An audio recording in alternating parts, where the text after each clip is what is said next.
There was an old wise man named Eldrin who lived in a small village in the kingdom of Lumina. Eldrin was not a simple man, for he tended a magical garden that thrived even in the harshest winters. Golden fruits grew on its trees, rare colored flowers filled the air with fragrance, and streams of crystal-clear water flowed through the land. It was said that this garden was blessed by God. The king of Lumina, Arlan, was a wealthy and powerful man, but he was also deeply envious and wicked. He coveted Eldrin's garden and tried to buy it many times, offering chests full of gold. However, Eldrin always refused, saying, "This garden is not mine. I am merely its caretaker.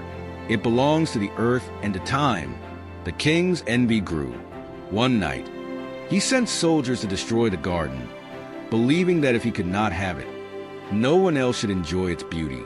When the villagers awoke, they saw the trees burned, the flowers trampled, and the garden seemingly dead. Everyone was heartbroken, but Eldrin, with his usual calm, said, "The garden is sleeping. Everything has its time. Do not be deceived. God cannot be mocked. A man reaps what he sows." Galatians 6 verse 7. The news of the attack spread to distant kingdoms. Many already knew of the garden's fame, and the king's cruelty drew widespread criticism.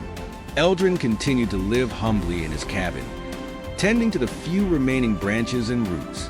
Over the seasons, something unexpected happened. New shoots began to sprout, and the garden flourished with even greater vigor and beauty than before. Ordinary trees now bore fruit with a silvery glow, and flowers that once perfumed the village now drew butterflies from faraway lands. The garden's renewed beauty reached far and wide, attracting kings from distant realms. Among them was Darius, a powerful and revered king from the kingdom of Andar. His might was feared by many, but he ruled with justice, and Andar was a prosperous land. Darius met Eldrin, who guided him through the garden. The king was awestruck by its beauty and felt a peace he had never experienced before. He asked Eldrin the secret of the garden's splendor, and Eldrin replied, "Faith and love." The wise man explained how we must care for what God has freely given us. Every tree, plant, and animal was created by God.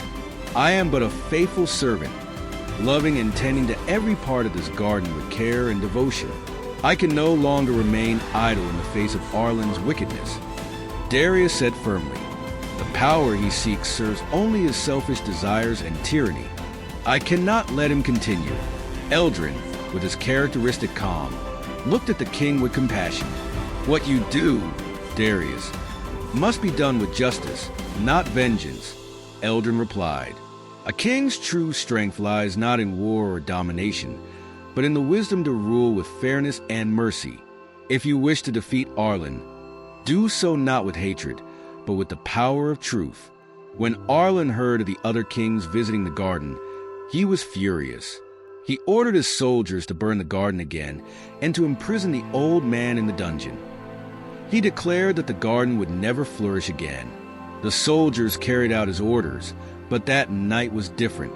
As they set the garden ablaze, Eldrin knelt and began to pray to God. Some villagers joined him in prayer.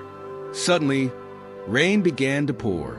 The flames were extinguished, leaving the soldiers bewildered. Frightened, they retreated to the palace. When Darius learned of what had happened, he remembered Eldrin's counsel and decided to put an end to Arlan's cruelty. Gathering his fearsome army, he marched toward Lumina. He deposed Arlan from the throne and imprisoned him in the dungeon. After Arlan's fall, Eldrin was invited by Darius to serve as the royal advisor. Despite his humility, Eldrin accepted under one condition: "I do not seek luxury or power. My mission is to serve the people and tend to the garden. Let this place be a symbol of renewal and hope for all." One afternoon, as Eldrin and Darius walked through the flourishing garden, the king remarked, "If not for you, Eldrin, this kingdom would never have known true peace." Eldrin smiled serenely and replied, "Peace does not come from me, your majesty.